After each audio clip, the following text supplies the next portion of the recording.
ಕಾರಹಳ್ಳಿ ಗ್ರಾಮ ಪಂಚಾಯಿತಿ ವ್ಯಾಪ್ತಿಯಲ್ಲಿ ನಡೆದ ಹಾಲು ಉತ್ಪಾದಕರ ಸಹಕಾರಿ ಸಂಘದ ಅಧ್ಯಕ್ಷ ಮತ್ತು ಉಪಾಧ್ಯಕ್ಷರ ಚುನಾವಣೆಯಲ್ಲಿ ಬಾಲಚಂದರ್ ರವರು ಅಧ್ಯಕ್ಷರಾಗಿ ಉಪಾಧ್ಯಕ್ಷರಾಗಿ ನಾಗಭೂಷಣ್ ಅವಿರೋಧವಾಗಿ ಆಯ್ಕೆಯಾದರು.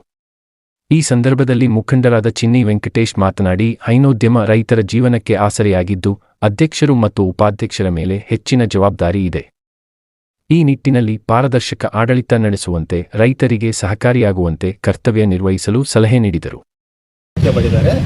ಮುಂದಿನ ದಿನಗಳಲ್ಲಿ ಡೇರಿನ ಇವರ ಸಹಕಾರದಿಂದ ಉತ್ತಮವಾಗಿ ನಡೆಸಿಕೊಂಡು ಹೋಗ್ತೀವಿ.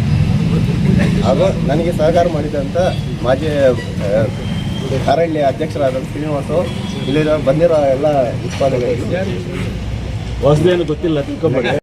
ಚುನಾವಣೆ ನಡೆದಿದೆ. ಮೊದಲಿಗೆ 12 ಜನ ನಿರ್ದೇಶಕರು ಅವಿರೋಧವಾಗಿ ಆಯ್ಕೆಯಾದರು. ಇವತ್ತು ಚುನಾವಣೆ ಪ್ರಕ್ರಿಯೆಯಂತೆ ಎಲೆಕ್ಷನ್ ಆಫೀಸರ್ ವಿಚಾರವಾಗಿ ಇವತ್ತು ಇಲ್ಲಿ ಅಧ್ಯಕ್ಷ ಉಪಾಧ್ಯಕ್ಷರ ಚುನಾವಣೆ ನಡೆದಿದೆ. ಇದಕ್ಕೆ ಮುಖ್ಯವಾಗಿ ನಿರ್ದೇಶಕರು ಏನಿದ್ದಾರೆ 12 ಜನ ಇದ್ದಾರೆ. ನಿರ್ದೇಶಕರು ಒಮ್ಮತದಿಂದ ಆಯ್ಕೆ ಮಾಡಲು ಅವಕಾಶ ಕೊಟ್ಟಂತಹ ಎಲ್ಲ ನಿರ್ದೇಶಕರಿಗೂ ಸಹ ಧನ್ಯವಾದಗಳು ಹೇಳ್ತಾ ಇದ್ದೀನಿ. ಇಲ್ಲಿ ಬಂದಿದ್ದಂತಹ ಪತ್ರಕರ್ತ ಮಿತ್ರರಿಗೂ ಸಹ ಧನ್ಯವಾದಗಳು ಹೇಳ್ತಾ ಇದ್ದೀನಿ. ಜೈ ಹಿಂದ್, ಜೈ ಕರ್ನಾಟಕ. ಅಧ್ಯಕ್ಷರಾಗಿ ವಿ ಬಾಲರಾಜು, ಸಣ್ಣ ವೆಂಕಟೇಶಪ್ಪ ಆಯ್ಕೆಯಾಗಿರ್ತಾರೆ. ಅದೇ ರೀತಿಯಾಗಿ ಉಪಾಧ್ಯಕ್ಷರಾಗಿ ವಿ ನಾಗಭೂಷಣ ಮತ್ತು ಸಣ್ಣ ವೆಂಕಟೇಶಪ್ಪ ಅವರು ಆಯ್ಕೆಯಾಗಿರ್ತಾರೆ. ಎಲ್ಲ ನಿರ್ದೇಶಕರು ಹೇಳಬೇಕಾ? ಕಾರಹಳ್ಳಿ ಹಾಲು ಉತ್ಪಾದಕರ ಸಹಕಾರ ಸಂಘದ ಅಧ್ಯಕ್ಷ ಮತ್ತು ಉಪಾಧ್ಯಕ್ಷರ ಆಯ್ಕೆ ಪ್ರಕ್ರಿಯೆಯಲ್ಲಿ ನಮ್ಮ ಕಾರಹಳ್ಳಿ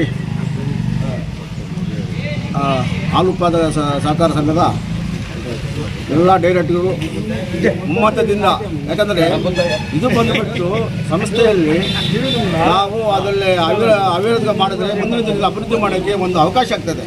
ಯಾಕಂದರೆ ಯಾವುದೇ ಒಂದು ತಿದ್ದುಗಳಿಲ್ದಿರ ಮಾಡೋಕ್ಕೆ ತುಂಬ ಇವರು ಎಲ್ಲ ಸಹಕಾರ ಕೊಟ್ಟಿದ್ದಾರೆ. ಆ ಸಹಕಾರ ನಮ್ಮ ಅಧ್ಯಕ್ಷರು ಉಪಯೋಗಿಸ್ಕೊಂಡು ಈಗ ಇಷ್ಟು ದೊಡ್ಡದಾಗಿ ಬೃಹತ್ಕಾರವಾಗಿ ಇಷ್ಟು ಸಂಸ್ಥೆ ಬಂದಿದ್ದಾರೆ. ಇನ್ನೂ ಎತ್ತರವಾಗಿ ಬೆಳೀಬೇಕಾದರೆ ಮುಂದಿನ ದಿನದಲ್ಲಿ ಇದೇ ಒಂದು ಸಂಸ್ಥೆನ ಅದು ಎತ್ತರಕ್ಕೆ ಬೆಳೆಸ್ಕೊಂಡು ಮುಂದಿನ ದಿನದಲ್ಲಿ ಈಗ ಅಧ್ಯಕ್ಷರು ಮತ್ತು ಉಪಾಧ್ಯಕ್ಷರಿಗೆ ಒಂದು ಕೊಡಬೇಕಾಗಿತ್ತು. ಈಗ ಅದು ಇಲ್ಲ. ಅದನ್ನ ಮೇಲೆ ನಮ್ಮ ಒಂದು ಡೈರಿ ಮೇಲೆ ದೊಡ್ಡ ಮುಂದಿನ ದಿನದಲ್ಲಿ ಒಂದು ದೊಡ್ಡದಾಗಿ ಹಾಲು ಮಾಡಿ ಮೀಟಿಂಗ್ ಮಾಡೋದಕ್ಕೆ ಅವಕಾಶ ಮಾಡಿ, ಇನ್ನು ನಮ್ಮ ಒಂದು ರೈತರು ಹಾಲಾಗ್ತಾರೆ, ಅವ್ರಿಗೆ ಪ್ರೋತ್ಸಾಹನ ಆಗಲಿ ಹೆಚ್ಚಿನ ರೀತಿಯಲ್ಲಿ ಅವ್ರಿಗೆ ಸಹಕಾರ ಕೊಡಬೇಕಂತ ನಮ್ಮಲ್ಲಿ ಮನವಿ ಮಾಡ್ಕೊಳ್ತಿದ್ವಿ.